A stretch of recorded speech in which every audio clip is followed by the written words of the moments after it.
एक जगह से तकरीर होता रहा है, लोग सुनिन के सलाम से मोहब्बत पैदा होता, तो एक आदमी बैठ रहा हो के मेहरुआ से होके बनत नहीं रहा है, झगड़ा लड़े तो सोचिस कि यार मौलाना बताओ थे सलाम से मोहब्बत पैदा होता है, तो आज हम मेहरुआ से सलाम करब जरूर ताकि हमारे को झगड़ा खत्म हो जाए।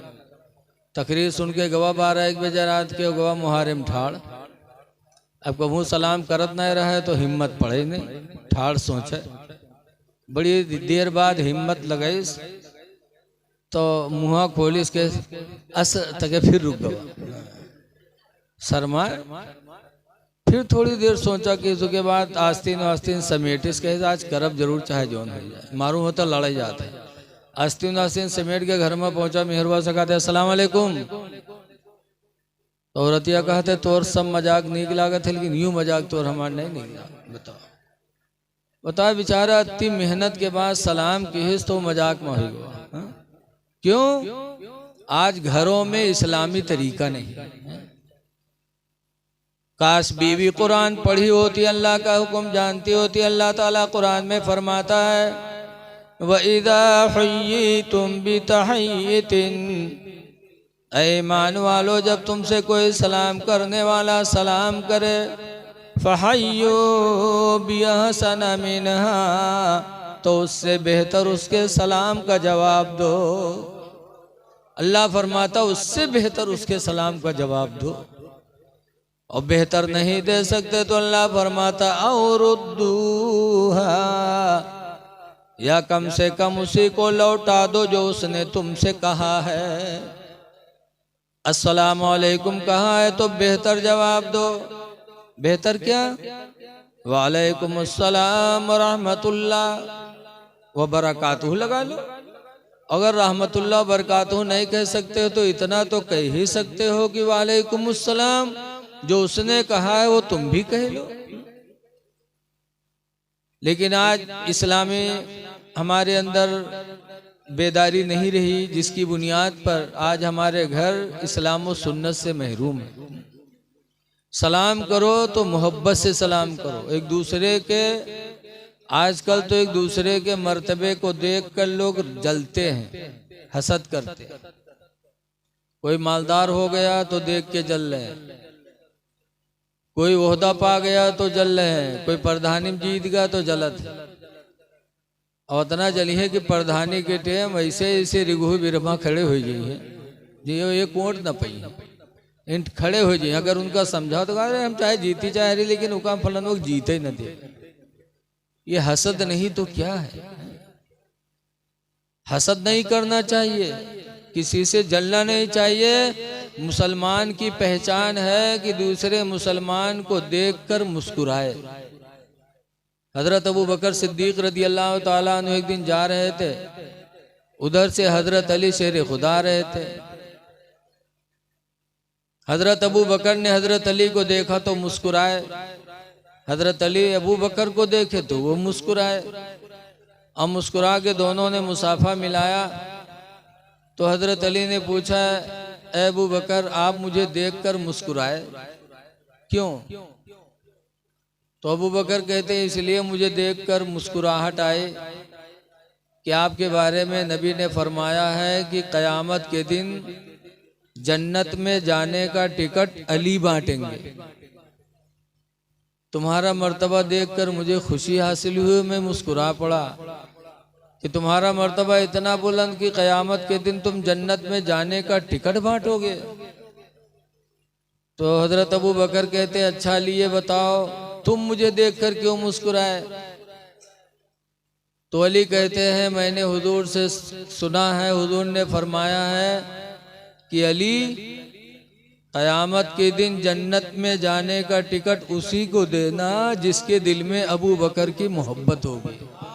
हाँ, उसी को टिकट देना जिसके दिल में अबू बकर की मोहब्बत होगी। ये सहाबा के अंदर आपस में लगाव था कि एक दूसरे के मर्तबे को देखकर खुश होते थे।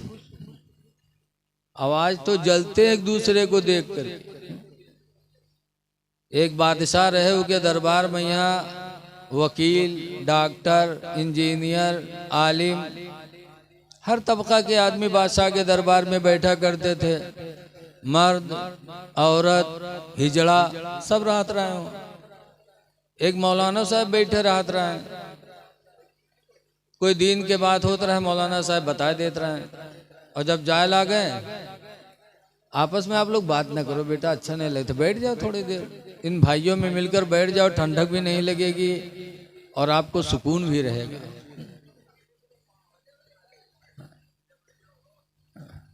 बैठ सको तो बैठ जाओ। ये मेरे ठाड़ है जैसे लागा था कोनो मदारी खेल दिखाओ थे। चले आओ मेरे लाल, चले आओ, नाराज ना हो, थोड़ी देर बैठ जाओ। बहरहाल हाय अफसोस, इस्लाम इतना पीछे चला गया। तो इस्लाम नाम के एक आदमी पीछे बैठ रहा है, सोचिस कि अरे का मौलाना हमको पहचाना थे का हो। तो पीछे से उठ के आए कि बीच में बैठ। मौलाना साहब को आ जाने का है, उठ के बैठा। थोड़ी देर बाद फिर यही सोच सोच के मौलाना कहने लगे हाय अफसोस, इस्लाम इतना पीछे हो गया। तो बीच से उठ के आगे आएगा।